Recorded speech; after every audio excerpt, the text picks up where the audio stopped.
yerine getirdim. Gulpamın uğurun üstünü öğrenip okladı. Ey yer dedi, beyli akıldar, beyli nareni Gulpamın öğrenime döndürmemi. Niçin rava vurdun deyip öğreni uğurun üstünü oklandı. Bir voltuğunda edilen, bir voltuğunda mırali, köskal kaydıra sultanın baykarani.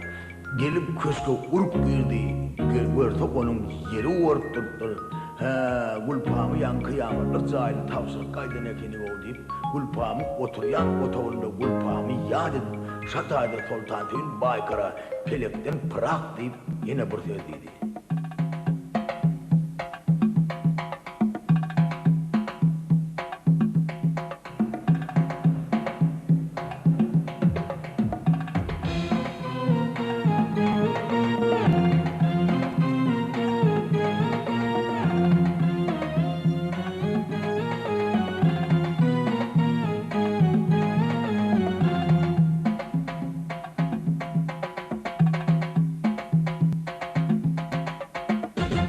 Yitirdim kolumdan ol sever yanım Kaytamazdan Gulpamıdan ayrılmam Yarımı aldırmay kaldı dünyada Kömül vermeyin baharımdan ayrılmam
Yadıma geliptir genellerim Tavreyne tek felak vermeden Kararı